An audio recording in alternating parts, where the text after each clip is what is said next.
নতুন কি এটা আবার নতুনত্ব কিছু নেই। আরে কলকাতা কারো বাবার নাকি? কলকাতা আমারও জায়গা আছে, আমারও জমি আছে। ও পোর্টে দাদাগিরি করবে, আমারও দাদাগিরি করার মেলা জায়গা আছে। কারা পাঠালো বলে মনে করছেন? যারা পাঠাই পাঠাক, আমি এসব যিনি এসেছিলেন তার মধ্যে একজন বললেন তৃণমূলের তো এরকম গার্ডেন ডিস্ট থেকে এসেছেন বললেন তৃণমূল কর্মী। লাখে লাখে চামচা আছে যারা তুলাবাজি করে খায়, তারা তো আমার সুনাম করবে, তো করবেই। একেবারে আমি দেখতে পাচ্ছি যে কিছু ব্যবস্থা নেব না। আমি এইসব লোকের কোনো কথা ধর্তব্যের মধ্যেই ধরি না। আমার কাজ আমি আপনাকে বিজেপির দালাল বলা আরে বলতে দিন না, ওরা কিসের দালাল? এই বলেছি যে লাস্ট উইক অফ জানুয়ারি যদি সেটা অ্যাভেলেবল না পাই, মার্চ যদি এনওসি না পাই, 2-4 দিন এধার ওধার হতেই পারে। সেটা ফার্স্ট উইক অফ ফেব্রুয়ারির বাইরে যাবে না, কারণ পরে পরীক্ষা আছে, মাইক বাজানোর পারমিশন পাওয়া যাবে না। ফেব্রুয়ারিতেই পরীক্ষা আছে মাধ্যমিক।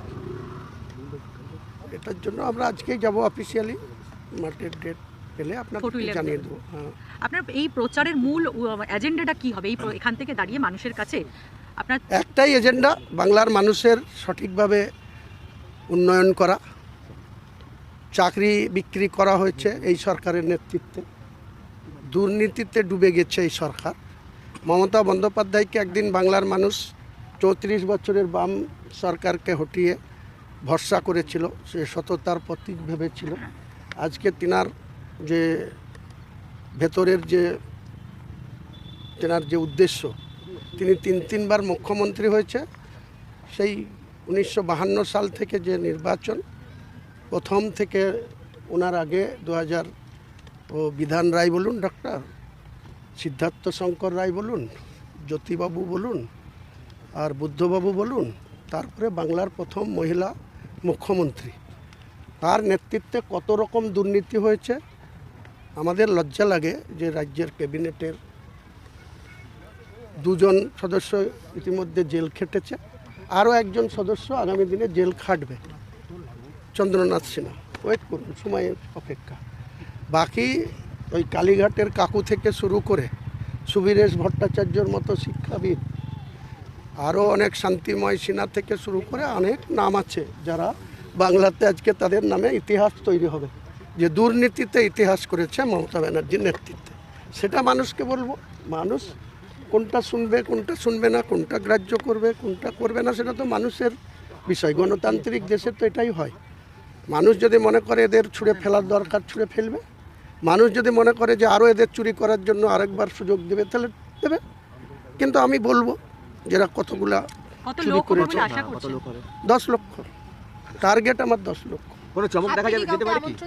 চমকের কি আছে? আমি তো ওপেন বলেছি, যারা মমতা ব্যানার্জিকে পরাস্ত করতে চায়, টিএমসি সরকারটাকে উৎখাত করতে চায়, তারা, আমার রাজনৈতিক মেন উদ্দেশ্য হচ্ছে মমতা ব্যানার্জিকে ক্ষমতাচ্যুত করা। আর বিজেপি সাম্প্রদায়িক দল গোটা দেশ চালাচ্ছে, এই বাংলার মানুষের সঙ্গে এরা কোনো কিছু করেনি। 14 বছর, 2014 থেকে আজকে প্রায় 12 বছর মোদিজির গভর্নমেন্ট চলছে।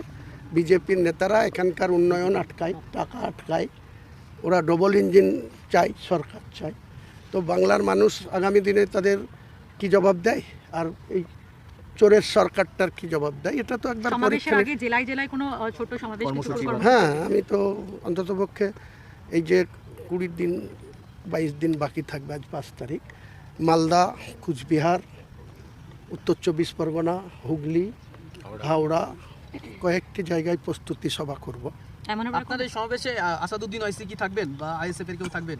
ওটার জন্য ব্রিগেডের ডায়াসের জন্য ওয়েট করতে হবে। ডায়াসে কে কে থাকবে আপনি ক্যামেরা লাগিয়ে রাখবেন, দেখতে পাবেন। ডায়মন্ড হারবারে কোনো সমাবেশ? বিজেপি তৃণমূল কেউ ক্ষমতায় আসবে না, সেক্ষেত্রে কাকে ক্ষমতায় দেখতে চাইছে? বা আমরা দল করেছি তো আমরা ক্ষমতায় আসার জন্য, আমাদেরকে একটা সুযোগ দেওয়ার জন্য। বাংলার মানুষ কি দেয়? হ্যাঁ, আমি তো বলেই দিয়েছি আপনাকে, প্রথমে 135 বলেছিলাম, আজকের দিনে আমি 182টা আসনে আমার প্রার্থী রেডি আছে। পেতে পারে, মানুষ যদি ভোট দেয় পাবে। আগে শুভেন্দুবাবুকে জিজ্ঞেস করুন, 84,000 বুথে 30,000 বুথে ওনাদের বুথ কর্মী থাকে না। শুরুটাই হয় 70% ধরে, 30% ওয়াকওভার দিয়ে দেন, তারপরে ওনারা 220 কোথা থেকে পাবেন সেটা এর আগে তো বলেছিলেন। আপনারা 182, আমার 182টা সিটে আমার টার্গেট। এইবার যদি আমাদের কোনো জোট সঙ্গে এসে আরও সংখ্যাটা বাড়ানোর ডিমান্ড করে, তাদের যদি সেই দাবি সঠিক মনে হয় তাহলে আলোচনার সাপেক্ষে আরও বাড়তে পারে। ব্রিগেডের সবাই কোনো তারকা থাকবে? এই মুহূর্তে বলতে পারছি না। আমার রাজনৈতিক কর্মীদের নিয়ে যারা বাংলার মানুষের সুশাসন চায়, বাংলার মুখ্যমন্ত্রী হিসাবে বা সরকার যেটা গঠন হবে, এই দুর্নীতির বিরুদ্ধে আমাদের লড়াই। সেই দুর্নীতি যারা প্রশ্রয় দিতে চায় না তারা আমাদের সঙ্গে নিশ্চয়ই আগামী দিনে সহযোগিতার হাত বাড়াবে বলে আমার স্থির বিশ্বাস। আজকে তামিলনাড়ু থেকে বাংলা দখলের ডাক দিচ্ছেন অমিত শাহ, বলছেন 2026-এ বিজেপি বিজেপি সরকার করবে। বললাম তো, উনি তো কদিন আগে এখানে এসেছিলেন, বছরের লাস্ট ডেটা তো উনি তার দলীয় বিধায়ক এমপি কর্মকর্তাদের নিয়ে মিটিং করেছে। এরকম আমরা 2021 সালের আগে স্কিপার 200 পার ডেলি প্যাসেঞ্জারই দেখেছিলাম বাংলার এই ব্রিগেড থেকে শুরু করে বাংলার প্রত্যেকটা জায়গায়। তো 77-তে থেমে গেছিল। এবার আমার ধারণা যে 10টা এধার ওধার হতে পারে, কিন্তু ওই 148-এর ধারে কাছে ওই বিজেপিও যাবে না, আমাদের শাসক দলও যাবে না।